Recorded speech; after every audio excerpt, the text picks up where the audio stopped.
இன்னைக்கு நம்ம பார்க்க போறது போன மாசம் ரிலீஸ் ஆன கடைசி விவசாயி அப்படிங்கிற ஒரு அருமையான படத்தை பத்தி தாங்க பார்க்க போறோம். இந்த படத்தை நான் ரிலீஸ் அப்பவே பார்த்துட்டேன், அப்பவே பேசலாம் நினைச்சேன், ஆனா கொஞ்சம் டிலே ஆயிடுச்சு. பொதுவா விவசாய படம் சொன்னே உங்க எல்லாருக்கும் சில படங்கள்லாம் ஞாபகத்துக்கு வரும், கண் முன்னாடி வந்து நிற்கும். அந்த மாதிரியான படம் இது இல்ல. ரொம்பவே அழகான யதார்த்தமான படம். நாள கிராமத்துக்கே போனது இல்ல, நாள கிராமத்தையே பார்த்தது இல்ல அப்படிங்கிறவங்க இந்த படத்தை ஒரு தடவை பாருங்க. அந்த கிராமத்துக்குள்ளேயே நீங்க வாழ்ந்துட்டு வந்த மாதிரியான ஒரு ஃபீல் இந்த படத்துல உங்களுக்கு கிடைக்கும். அந்த அளவுக்கு படத்துல சினிமாட்டோகிராஃபி அவ்வளவு அருமையா எடுத்திருக்காங்க. கட்டாயம் எல்லாருமே ஒரு தடவையாச்சும் இந்த படத்தை பார்க்கணும் அப்படின்னு சொல்லக்கூடிய அளவுக்கு ஒரு வட்டான ஒரு அழகான படம். இதுக்கு மேலே பேசாம இந்த படத்தோட கதைக்குள்ள போயிடலாம். இந்த படத்தோட ஆரம்பத்துல ஒரு அழகான கிராமத்தை காமிக்கிறாங்க. அந்த கிராமத்துல மாயாண்டி அப்படிங்கிற ஒரு 80-85 வயசு இருக்கிற ஒரு தாத்தாவை காமிக்கிறாங்க. அவர் தான் நம்ம படத்தோட ஹீரோ. அவரை பத்தி சொல்லணும்னா நம்மள மாதிரி டிவி, போன், எலக்ட்ரானிக் அந்த மாதிரி நவீன விஷயங்களா எதுவுமே தெரியாத ஒரு மனுஷன். ஆனா A to Z விவசாயத்தை பத்தி எல்லாமே தெரிஞ்சு வச்சிருக்காப்ல. அதே நேரம் கொஞ்சம் வயசானதுனால அவ்வளவா அவருக்கு காது கேட்காது. ஆனாலுமே இன்னும் விவசாயத்தை பர்ஃபெக்டா செஞ்சுக்கிட்டு இருக்கக்கூடிய ஒரு மனுஷன். அவரோட ரொட்டையில இருந்து காமிக்கிறாங்க. காலையில 6 மணிக்கு எந்திரிக்கிறாப்ல. எந்திரிச்சு அந்த கோழி எல்லாம் பத்தி விட்டு அதுக்கப்புறம் மாட்டை கூட்டிட்டு தோட்டத்துக்கு போறாரு. தோட்டத்துக்கு போயிட்டு அங்க பம்ப் செட் எல்லாம் திறந்து விட்டு தண்ணி எல்லாம் பாய்ச்சி குடிச்சிட்டு சாயங்காலம் வரைக்கும் அங்க தோட்டத்திலேயே இருந்துட்டு மாடை ஓட்டிட்டு திரும்பவும் தோட்டத்துக்கு வீட்டுக்கு வராரு. வந்து நிம்மதியா படுத்து தூங்குறாரு. இதுதான் மாயாண்டி அப்படிங்கிற அந்த தாத்தாவோட லைஃப் ஸ்டைல் அப்படின்னு வச்சுக்கோங்களேன். அப்படியே கட் பண்ணா அடுத்த நாள் விடிஞ்சதும் நம்மளும் சந்தைக்கு போறோம்ல. சந்தைக்கு போயிட்டு காய்கறிகளை கொஞ்சம் வாங்கிட்டு இந்த உரக்கடை இருக்கும் பாத்தீங்களா, விவசாய சம்பந்தப்பட்ட பொருள் எல்லாம் வாங்கக்கூடிய ஒரு கடை, அந்த மாதிரி ஒரு கடைக்கு போறாப்ல. போயிட்டு அந்த கடைக்கு வெளியே புண்ணாக்கு இருக்கும், அதை எடுத்து கொஞ்சம் சாப்பிட்டு பார்த்துட்டு அந்த கடைக்காரங்கிட்ட போயிட்டு,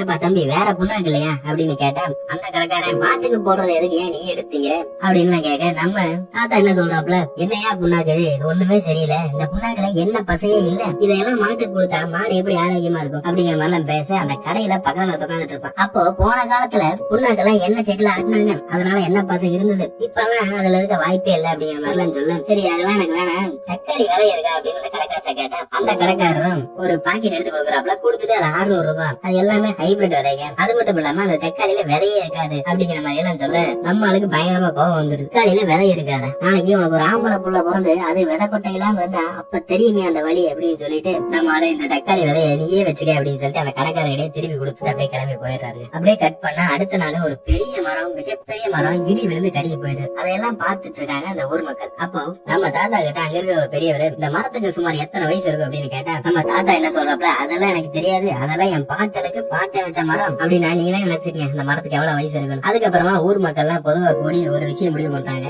என்ன அப்படின்னா, நம்ம ஊர்ல ரொம்ப நாள சாமியை கும்பிடாதவங்க இந்த மாதிரி நடக்குது, அதனால கண்டிப்பா நம்ம மக்கள் எல்லாம் சேர்ந்து ஒற்றுமையா ஊர் திருவிழாவை கொண்டாடியே ஆகணும். அப்படி கொண்டாடினாதான் நம்ம ஊருக்கும் நம்ம மக்களுக்கு நல்லது அப்படிங்கறதெல்லாம் முடிவு பண்றாங்க. அதே நேரம் அந்த பக்கம் இன்னொரு குரூப் என்னன்னா, அவங்க வரக்கூடாது, இவங்க வரக்கூடாது, நம்ம மட்டும் தான் கும்பிடணும் அப்படிங்கிற மாதிரி சொல்ல, இந்த சைடு இருக்கவங்க அதெல்லாம் கிடையாது, எல்லா மக்களும் எல்லாரும் ஒற்றுமையா சேர்ந்துதான் கும்பிடணும் அப்படின்னு சொல்லி முடிச்சுட்டு பேசி ஒரு முடிவு எடுக்கிறாங்க. அதே நேரம் இந்த பக்கம் ராமையா அப்படிங்கிற நம்ம விஜய் சேதுபதி காமிக்கிறாங்க. ஆள் பார்க்கவே கொஞ்சம் வித்தியாசமா இருக்காப்ல. கையில பார்த்தா கிட்டத்தட்ட ஒரு 10-15 வாட்ச் கட்டிருக்காப்ல. கழுத்து ஃபுல்லா பாசி பாலை, பட்டையா நெத்தி விபூதி. அது மட்டும் இல்லாம இவரு மிகப்பெரிய முருக பக்தர் அப்படிங்கிற மாதிரி எல்லாம் சொல்லிக்கிறாப்ல. ஆனாலும் நம்ம ஊர் மக்கள் எல்லாம் விஜய் சேதுபதியை கொஞ்சம் மனநலம் பாதிக்கப்பட்டாரு அப்படிங்கிற மாதிரி ஒரு கோணத்துல தான் பாக்குறாங்க. அதுக்கு ஒரு விஷயம் இருக்கு. என்னன்னு பார்த்தா, நம்ம விஜய் சேதுபதி உயிருக்குற தன்னோட அக்கா பொண்ணை காதலிச்சிருக்காப்ல. அந்த பொண்ணு ஏதோ ஒரு சூழ்நிலை காரணமா விஷம் குடிச்சிருக்கு. அவ செத்து போனதுனால நம்மால இப்படி ஆயிட்டாப்ல, ஒரு விரக்தியில இப்படி ஆயிட்டாரு அப்படிங்கிற மாதிரி தான் டைரக்டர் சொல்றாரு. அதே நேரம் இந்த ஊரை பொறுத்த வரைக்கும் அந்த பொண்ணு செத்து போயிருக்கலாம், ஆனா விஜய் சேதுபதி பொறுத்த வரைக்கும் அந்த பொண்ணு சாகல, இன்னும் தான் கூடவே வாழ்ந்துட்டே இருக்கிற அப்படிங்கிற மாதிரி ஒரு எண்ணத்துல தான் வாழ்ந்துட்டு இருக்காரு. அது மட்டும் இல்லாம உதாரணத்துக்கு ஒரு டீ கடைக்கு போனா கூட ஒரு கிளாஸ் டீ குடிக்க மாட்டாப்ல, 2 டீ குடிப்பார். ஒண்ணு எதுக்கு, ஒண்ணு அந்த பொண்ணுக்கு, இன்னொன்னு தனக்கு அப்படிங்கிற மாதிரி. ஆனா இது ஆப்போசிட் இருந்து பாக்குறவனுக்கு என்ன தெரியும், ஆறு அவன் இருக்கேன் அப்படிங்கிற மாதிரி தோணும். நம்ம ஊர் பக்கம் சில பேரு நம்மளால அப்படிதான் நினைக்கிறாங்க. கட் பண்ண இந்த பக்கம் விஜய் சேதுபதி நம்ம மாயாண்டி தாத்தா வீட்டுக்கு வரப்பல வந்துட்டு எனக்கு ரொம்ப பசியா இருக்கு அப்படிங்கிற மாதிரி எல்லாம் சொல்ல, அவரு இருப்பா கொஞ்ச நேரத்தான் சமையல ரெடி ஆயிடும் அப்படின்னு சொல்லிட்டு விஜய் சேதுபதிக்கு 2 தட்டுல சாப்பாட போட்டு வைக்கிறாப்ல. உங்களுக்கு நல்லாவே புரிஞ்சிருக்கும், ஊர் மக்கள் எல்லாம் என்னவோ நினைச்சிருக்கலாம், ஆனாலும் கூட நம்ம தாத்தா விஜய் சேதுபதி ரொம்ப பாசமாவும் ஒரு அன்பாதான் பாக்குறாப்ல, மத்தவங்கள மாதிரி அவர் நடத்தல அப்படின்னு. 2 பேரும் சாப்பிட்டு முடிச்சிட்டு நிம்மதியா படுத்து தூங்குறாங்க. அடுத்த நாள் காலையில விடிச்சதுமே ஊர் பெருசுங்கெல்லாம் சேர்ந்து ஒரு பண்ணையார் வீட்டுக்கு போறாங்க. எதுக்கு அப்படின்னா, இவங்க திருவிழா கொண்டாட போறாங்க பாத்தீங்களா, அந்த திருவிழா கொண்டாடுறதுக்காக முதல் நெல் அப்படின்னு ஒன்னு அறுவடை செஞ்சு கொடுக்கணுமாங்க அந்த சாமி கும்பிட. அதை இவர்கிட்ட கேட்கலாம்னு சொல்லி போயிருக்காங்க. ஆனா அந்த ஆளு அங்க போன இருக்கிற 15 ஏக்கரையும் வித்துட்டு ஒரு யானை வாங்கிட்டேன், சோ என்னால அறுவடை எல்லாம் பண்ண முடியாது, வேற யார்ட்டையாவது பண்ணீங்க அப்படின்லாம் அவரு சொல்லி விட்டுறாப்ல. அங்கதான் நம்ம யோகி பாபின்னு கேட்டாங்க. அவரு தான் அந்த பண்ணையாரோட மகனா இருக்காரு. 15 ஏக்கர் நிலத்தை வித்து ஒரு யானையை வாங்கி வச்சிருக்காங்களாம். ஆனா அந்த யானை மூலியமா வரக்கூடிய வியாபாரம் அவங்களுக்கு கட்டுப்படியாது. ஒருவேளை விவசாயம் எந்த லெவல்ல இருக்கு அப்படின்னு நமக்கு சொல்றாங்களா என்னமோ தெரியல. சரி, இப்ப அறுவடைக்கு நெல் வேணும் அப்படின்னு முடிவு பண்ற பொதுமக்கள் என்ன பண்றாங்க, நம்ம மாயாண்டி தாத்தா கிட்ட வராங்க. வந்துட்டு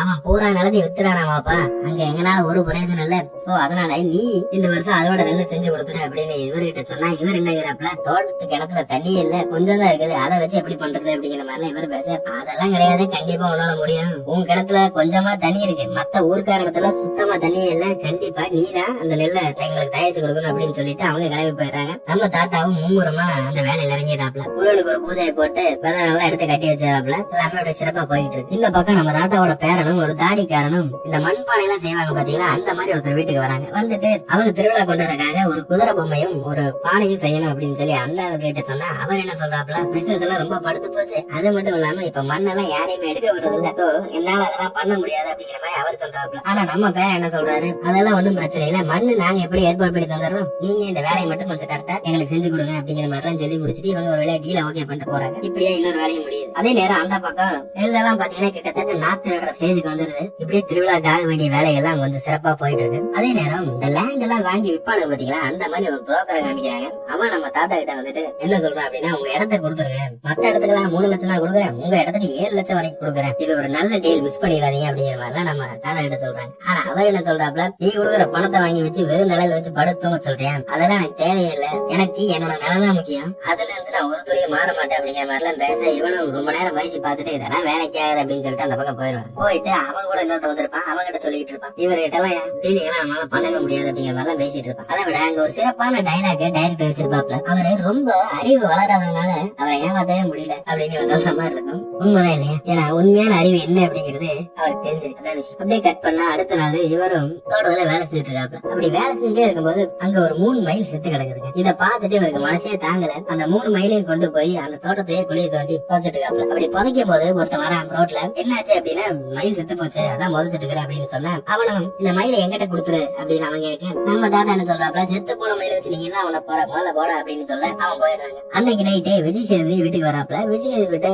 இந்த மாதிரி புலம்பிட்டு இருக்காரு, இந்த மயில் எல்லாம் செத்து போச்சு, எனக்கு மனசே தாங்கல அப்படின்னு சொல்லிட்டு இருக்கேன். விஜய் சேதுபதி என்ன சொல்றாப்ல, எந்த ஒரு உயிர் ஒரு நாள் பிறந்தா செத்துதான், சோ ஃப்ரீயா விடுங்க, இதெல்லாம் வருத்தப்படாதீங்க அப்படின்னு கொஞ்சம் மனசு தேத்தி விட்டு அப்படியே கிளம்புறோம். விடிஞ்சதும் அடுத்த நாள் காலையில அங்க ஒரு ஏட்டு வராப்ல. வந்துட்டு நம்ம தாத்தா கிட்ட மயில கொண்டு போச்சீங்களா அப்படின்னு கேட்டேன். ஆமா போச்சேன், ஒரு ஆண் மயில் ஒரு பெண் மயில், 2 பெண் மயில் அப்படின்னு சொல்றாப்ல. ஆனா உண்மை என்ன, அவர் செத்து போன மயில தான் எடுத்து போச்சிருக்காப்ல. ஆனா இவங்க எதுக்கு அப்படின்னா, மயில இவர் தான் கொண்டு போச்சிட்டாரு அப்படின்னு யாரோ கேஸ் கொடுத்திருக்காங்க, யாரோ சொல்லிருக்காங்க அப்படிங்கிறக்காக இவங்க விசாரிக்க வந்திருக்காங்க. ஆனா நம்மளாலதான் ரொம்ப வெள்ளனையான மனுஷன் இல்லையா, அவருக்கு எதுவுமே தெரியல பாவம். அப்போ அந்த ஏட்டை போலீஸ் ஸ்டேஷனுக்கு கூட்டிட்டு போயிடுறாரு. இவரை கூட்டிட்டு போயிட்டு இந்த மாதிரி இவர் தான் மயில கொண்டாராமா, அதை அவரே சொல்றாரு அப்படின்லாம் இன்ஸ்பெக்டர் சொல்ல, அவரும் சரி ஒரு எஃப்ஐஆர் போட்டு விடுங்க அப்படின்னு சொல்லிட்டு போயிடுறாங்க. ஆக்சுவலா நம்ம தாத்தாவோட ஊருக்காரங்க ஏற்கனவே ஏதோ ஒரு மயில கொண்டு இருக்காங்க. ஆனா ஒரு வருஷத்துக்கு முன்னால இந்த மாதிரி ஒரு பஞ்சாயத்து நடந்திருக்கு. இந்த பழைய வெஞ்சன்ஸ் எல்லாம் வச்சுட்டு இவரும் நம்ம தாத்தா மேல ஒரு கேஸ போட்டுறாங்க. ஆனா இவர் ரொம்ப அப்பாவி, நம்ம தாத்தா ஜெயில இருக்காரு அப்படிங்கிற விஷயம் எல்லாம் தெரிஞ்சவரை ஊருக்காரங்க அங்க வராங்க. அங்க ஒரு பெருசு நம்ம இன்ஸ்பெக்டர் வந்துட்டு, சார் பழைய பழையெல்லாம் மனசுல வச்சுக்காதீங்க, அது எப்பவோ நடந்த விஷயம், அதுக்காக எதுவுமே தெரியாத ஒரு நல்ல மனுஷனை தண்டிச்சிடாதீங்க அப்படிங்கிற மாதிரி இவர் பேச, இன்ஸ்பெக்டர் அதுக்கெல்லாம் ஒத்துக்க மாட்டேங்கிறாரு. அது மட்டும் இல்லாம தாத்தாவோட பேரனும் ஒரு விஷயத்த சொல்றான். அவன் என்ன சொல்றானா, அப்படி அவரே அந்த மயில கொண்டதா இருக்கட்டும், அப்படி அவர் அந்த மயில கொண்டு இருந்தா அவர் எதுக்கு சார் அவங்க தோட்டத்திலேயே புதைக்கிறாரு, வேற எங்கேயாவது புதைச்சிருப்பாரு அப்படிங்கிற மாதிரி எல்லாம் பேச, இந்த மாதிரி லாஜிக்கலா நீ பேசாத, ஏதா இருந்தாலும் கோர்ட்ல வந்து பாத்துக்க அப்படின்னு சொல்லி அவங்கள அனுப்பிச்சுட்டுறாரு. அவங்களா நம்ம தாத்தா கிட்ட போய் சொன்னா அவர் எதையும் நம்ப மாட்டேங்கிறாரு. என்ன வீட்டுக்கு போலாமா அப்படின்னு கேக்குறாரு. அதுக்கு நம்ம பேரன், இன்னைக்கு முடியாது, நாளைக்கு நாங்க உங்களை கூட்டிட்டு போறோம் அப்படின்னு சொல்லிட்டு அவங்க எல்லாம் அப்படியே கிளம்பி போறாங்க. அங்க வீட்டுக்கு போனா அங்க ஒரு பாட்டியமா அழுது ஒப்பாக்கி வச்சுக்கிட்டு, எதுக்கு நம்ம தாத்தாவே இந்த ஜெயிலுக்கு கூட்டிட்டு வந்துட்டாங்க அப்படின்னு சொல்லி. அதுக்கு நம்ம பேரன் வந்துட்டு, இப்ப என்ன நடந்து போச்சுன்னு இப்படி அழுதுங்க, அதெல்லாம் பெரிய விஷயம் இல்ல அப்படின்னு சமாதானப்படுத்த, அந்த அம்மா சமாதானம் ஆக மாட்டேங்குது. எவ்வளவு பெரிய மனுஷனை கொண்டு போய் ஜெயில வச்சிருக்கீங்க, அவரை பார்த்து மழை பெய்யும் சொன்னா மழை பெய்யும்னா, அந்த மாதிரி ஒரு மனுஷனை கொண்டு போய் ஜெயில வச்சுட்டு வந்திருக்கீங்க, இதெல்லாம் அடுக்குமாடா அப்படிங்கிற மாதிரி எல்லாம் பேசிட்டு கிடக்குது. அடுத்த நாள் காலையில கேஸ் கோர்ட்டுக்கு வந்துருதுங்க. அங்க ஜட்ஜாவை நம்ம தாத்தாவை கூப்பிட்டு விசாரிக்க நிறுத்திட்டாங்க. நம்ம தாத்தா சிலையாட்டு நிக்கிறாப்ல, ஏன்னா அவருக்கு கொஞ்சம் காது கேட்காது இல்லையா, அதனால ஊருக்காரங்க யாரையாவது கூப்பிட்டு விடுங்க, நான் சொல்றது அப்படியே அவர்கிட்ட கன்வே பண்ணுங்க அப்படின்னு சொன்னா நம்ம பேரன் தான் வரப்பல. பேரன் வந்துட்டு நம்ம தாத்தா கிட்ட மயில போதிச்சிக்கலாம் அப்படின்னு கேட்டா, ஆமா போதிச்சேன், ஒரு ஆண் மயில 2 பெண் மயில அப்படின்னு சொல்ல, அந்த ஜட்ஜ் அம்மா என்ன கேக்குறாங்க, மயிலை ஏன் கொண்டாந்து கேளுங்க அப்படின்னு தாத்தா கிட்ட கேட்க சொல்ல, பேரன் கேட்டா மயிலை நான் கொண்டேன். நான் எங்கடா மயிலை கொண்டேன்? அழகான ஒரு மயிலை யாராவது கொள்ளுவாங்களா? அதுவும் இல்லாம அது முருகனோட வாங்கணும், அத போய் யாருக்காவது கொல்ல மனசு வருமா? நான் கொண்டேன்னு சொன்னவன் எவன் அப்படிங்கிற மாதிரிலாம் இவரு பேச ஜட்ஜ் அம்மாவே பயங்கர கன்ஃபியூஷன் ஆயிடுது. இந்த கேஸ்ல ரொம்ப குழப்பம் இருக்குன்னு சொல்லிட்டு இன்ஸ்பெக்டரை கூப்பிட்டு விசாரிச்சா அவர் என்ன சொல்றாப்ல, இந்த மாதிரி ஐ விட்னஸ் இருக்கு மேடம், அதனாலதான் நாங்க கேஸ் போட்டோம், நாங்க ஒண்ணு சும்மா ஓடல அப்படின்னு அவர் சொல்ல, அந்த ஐ விட்னஸ் கூப்பிட்டு விசாரிச்சா அவன் என்ன சொல்றான், கொன்னதை பாத்தீங்களா புதைச்சதை பாத்தீங்களான்னு கேட்டா புதைச்சதை மட்டும் தான் பார்த்தேன்னு சொல்றான். இதையெல்லாம் பாக்குற அந்த ஜட்ஜம்மா என்ன சொல்றாங்க, என்ன சார் எதுவுமே தீவிரம் விசாரிக்காம ஏதோ ஒரு பழைய பகையெல்லாம் மனசுல வச்சுட்டு எதுவுமே பண்ணாத ஒரு ஆள் மேல இப்படி கேஸ போட்டு வச்சிருக்கீங்க அப்படிங்கிற மாதிரி எல்லாம் பேசுறாங்க அவங்க. அதே நேரம் இந்த பக்கம் நம்ம தாத்தா என்ன சொல்றாப்ல, வயல்ல நெல் பயிர்ல இருக்கு, நான் போய் தண்ணி பாய்ச்ச போகணும், என்ன அனுப்புங்க அப்படிங்கிறாரு. இந்த ஜட்ஜம்மா உங்க மேல கேஸ் போட்டிருக்காங்க, அதான் உங்களுக்கு புரியுதா அப்படின்னு பேரகிட்ட சொல்ல அவர் என்னங்கிறாரு, ஒரு உயிருக்காக பல உயிரை கொல்ல முடியுமா? நெற்பயிரும் ஒரு உயிர் தான், 1000 உயிர் அங்க காத்துட்டு இருக்கு எனக்காக, நான் போய் தண்ணி ஊத்த வேணாமா அப்படிங்கிற மாதிரி எல்லாம் இவர் சொல்றாப்ல. அப்புறம் நம்ம ஜட்ஜ் ஒரு முடிவு எடுக்கிறாங்க, இந்த கேஸ் செல்லுபடி ஆகாது, அதனால இந்த கேஸ நம்ம வித்ட்ரா பண்ணணும் அப்படிங்கறனால இவர் மேல அந்த தப்பு இல்ல அப்படின்னு நீங்க மேலதிகாரிகளுக்கு மறுபடியும் அப்பீல் பண்ணுங்க அப்படின்னு சொல்லிட்டு அந்த ஏட்ட கூப்பிட்டு நம்ம தாத்தாவோட 2 மாடு, அது போக அவரோட தோட்டம், அந்த நீர்ப்பாய்ச்ச வேலை, அது எல்லாத்தையுமே இவரை பாத்துக்க சொல்றாங்க. ஏன்னா 15 நாளைக்கு ரிமாண்ட் பண்ணா கிட்டத்தட்ட 15 நாளைக்கு ஒரு ஜெயில தான் இருக்கும் இல்லையா, இவரு வர வரைக்கும் இந்த வேலையெல்லாம் அந்த போலீஸா பாத்துக்க சொல்றாங்க இவங்க. அதே மாதிரி அவங்க தாத்தாவையும் அந்த ஜெயில போட்டுறாங்க. அது மட்டும் இல்லாம இந்த ஜட்ஜ் மேடம் சொன்ன மாதிரியே அந்த போலீஸ்காரரும் அவரோட வேலையெல்லாம் சிறப்பா பாத்துட்டு இருக்காரு. இந்த பக்கத்துல திருவிழாக்கு உண்டான வேலையும் கொஞ்சம் மும்முரமா போயிட்டே இருக்குது. அதே நேரம் அங்க ஜெயில ஒரு கைதியை காமிக்கிறாங்க. அவன் நம்ம தாத்தா கிட்ட பல அட்வைஸ் எல்லாம் கேட்கறான். அவனுக்கு ஏதோ 6 வருஷம் ஜெயில் தண்டனையா, 6 வருஷம் முடிஞ்சதுக்கு அப்புறம் அவனுக்கு எந்த வேலையும் கிடைக்காது, எங்க தாத்தா ஒரு 5 ஏக்கர் நல்லா சம்பாதிச்சு அந்த நிலத்துல போய் விவசாயம் பண்ணணும், அதுக்குண்டான பல விஷயங்கள்லாம் நம்ம தாத்தா கிட்ட கேட்டு தெரிஞ்சுக்கிறான். ஏன்னா அவர் மிகப்பெரிய விவசாயி இல்லையா. இவரும் அவங்கிட்ட ஒரு டப்பாடு, அதுல மண்ணை போடு, தண்ணி ஊத்தி வை அப்படிங்கிற மாதிரி எல்லாம் சொல்லிட்டு இருப்பாரு. அது ஒரு 2-3 நாள் கழிச்சு ஒரு சின்ன செடி மாதிரி ஒண்ணு முளைச்சிருக்கும். அதை கொண்டு போய் நம்ம தாத்தா கிட்ட காட்டி, என்ன தாத்தா நீங்க விதையெல்லாம் போட்டீங்களா இருக்கு அப்படின்னு இவன் கேட்பான். அதுக்கு அவரு, நான் போடல, நீதான் தண்ணி ஊத்துற, நீதான் மண்ணை போட்ட, சூரிய ஒளி பட்டா தானாவே செடி வந்துருடா, பாரு உனக்கு அதிர்ஷ்டம் அடிச்சிருக்கு, வேப்ப செடி வந்திருக்கு அப்படின்னு சொல்ல இவனும் ஆச்சரியப்பட்டு நிக்கிறாங்க. இந்த பக்கம் பார்த்தா நம்ம போலீஸ்காரரு நம்ம ஜட்ஜ் சொன்ன மாதிரியே பல வேலையெல்லாம் பண்ணிட்டு இருக்காரு. அப்போ அந்த நெற்பயிர்ல ஒரு மாடு ஒண்ணு மேய்ச்சிட்டு இருக்கு. மாடு மேய்ச்சிட்டு இருக்கும் போது அங்க ஒரு பொம்பளை இருந்துட்டு, நெற்பயிர்லாம் மாடு திங்கிது பாரு, அதை பத்தி விடுங்கயா அப்படின்னு சொன்னா நம்ம போலீஸ்காரர் அங்க பக்கத்துல போயிட்டு மாடு கிட்ட பாடமெல்லாம் நடத்திட்டு இருப்பாப்ல. சரியான அனுபவம் இருக்கு இந்த சீன். அப்பளாத அந்த பக்கம் போ அப்படி இப்படின்னு சொல்றேன். அங்க வர அந்த லேடி, ஒரு மாடு பத்த தெரியல உனக்கு எல்லாம் இவ்வளவு பெரிய மீச, நீ எல்லாம் ஒரு ஆட்டோ டிரைவரா அப்படின்னு சொல்லிட்டு அவங்க அப்படியே நடந்து போயிருவாங்க. அப்ப நம்ம போலீஸ்காரர் நம்ம பேரங்கிட்ட, ஏன்னா அவங்க ஊருக்காரங்களுக்கு நிஜமாலுமே போலீஸ்காரனா தெரியுமா தெரியாதா, உங்க தாத்தா என்னன்னா என்ன லைன் மேனுங்கிறாரு, இந்த பொம்பளை என்ன ஆட்டோ டிரைவருங்குது, உங்களுக்கு நிஜமாலுமே தெரியுமா இல்ல ஏன்னா நக்கல் பண்ணீங்களா அப்படிங்கிற மாதிரி பேச இந்த சீன் எல்லாம் காமெடியின் உச்சம். அதே சமயம் இந்த பக்கம் ஊர் பெரியவங்க எல்லாம் பக்கத்து ஊர்காரங்களுக்கு எல்லாம் இன்விடேஷன் வச்சுட்டு போறாங்க, எதுக்கு இந்த திருவிழாக்கு வரணும்னு சொல்லி. திரும்பவும் அடுத்த 15 நாள் முடிச்சு அந்த ஹியரிங் வருது கோர்ட்ல. ஆனா இவங்க போலீஸ்காரங்க சரியா ஒர்க் பண்ணதுனால இன்னும் 15 நாள் நம்ம பெரிய ரிவைண்ட் பண்ணணும் அப்படின்னு சொல்லிடுறாங்க. இவர் அதெல்லாம் பார்த்து காண்டாயிராப்ல. ஒரு டைம் தோட்டத்துல நாய் கூட செத்து கிடந்தது, அந்த நாய் கூட எடுத்து போச்சேன், அதுக்கு வேணும் இன்னொரு 15 நாள் போட்டு விடுங்க, ஜெயில இருந்துக்கிறேன் அப்படிங்கிற மாதிரி இவரு. இந்த பக்கம் பார்த்தா பயிரெல்லாம் பூச்சி பிடிச்சிருது. அந்த பயிரை கொண்டு வந்து நம்ம தாத்தா கிட்ட பேரன் கொடுத்துட்டு போறான். தாத்தா ஒரு விஷயத்த சொல்றாப்ல, இந்த இயற்கையா மருந்து என்னென்ன மாதிரி முறையெல்லாம் மருந்து அடிக்கும் அப்படின்லாம் பேரங்கிட்ட சொல்லி விட அவங்களும் அதுக்கேற்ற மாதிரி விஷயங்கள்லாம் செய்ய ஆரம்பிக்கிறாங்க. ஆனா நம்ம தாத்தா என்ன சொல்றாப்ல, இயற்கையான மருந்தெல்லாம் எடுத்துதான் தயாரிச்சு மருந்து அடிக்கணும் அப்படின்னு சொன்னாங்க. ஆனா தாத்தாவோட பேரனோட ஃப்ரெண்ட் ஒருத்தரப்பா அவன் என்ன பண்றான் பாருங்க, அந்த உரக்கடையில போய் ஒரு பாட்டில் மருந்து வாங்கி அந்த மருந்தை இது கூட மிக்ஸ் பண்ணிடுறாங்க. ஏன்னா இந்த மாதிரி மருந்துகள்லாம் முழுக்க முழுக்க கெமிக்கல், இதனால மோஸ்ட்லி செடிகளுக்கு அதிகமா பாதிப்பு தான் ஏற்படும். ஒரு வழியா திரும்பவும் அந்த 15 நாள் எப்படியோ ஓடிடுது. ஓடினதுக்கு அப்புறம் திரும்பவும் கேஸ் ஹியரிங் வருது. அப்ப அங்க ஊருக்காரங்க எல்லாம் அங்கதான் இருக்கிறாங்க. அப்போ ஏட்டு நம்ம தாத்தா அவங்க விட்டுட்டு நான் போய் டீ குடிச்சிட்டு வந்துடுறேன் அப்படின்னு சொல்லிட்டு போனா நம்ம தாத்தா அங்க கூட ஒரு சின்ன பையன் இருப்பான். அவங்கிட்ட அடைய தம்பி நெற்பயிர்ல என்ன ஆச்சுன்னு தெரியல, எனக்கு வேற மனசு தாங்கவே இல்ல, அதை போய் 2 பாத்துட்டு வந்துடலாம், 10 மணிக்கு தான் கோர்ட் கேஸ், நம்ம அதுக்குள்ள போய் பாத்துட்டு வரலாம்னு சொல்லி நம்ம தாத்தாவும் அந்த பொடி பையன் கூட சேர்ந்து அப்படியே கிளம்பி போயிடுறாரு. திரும்பவும் ஏட்டிங்க வந்து கேட்டா அது எனக்கு தெரியாது அப்படின்னு அந்த பாட்டிங்க எல்லாம் சொல்ல, அப்புறம் அங்க இருக்கிற ஒருத்தன் இப்பதான் தோட்டத்துக்கு போனாரு அப்படின்னு சொல்லிட்டு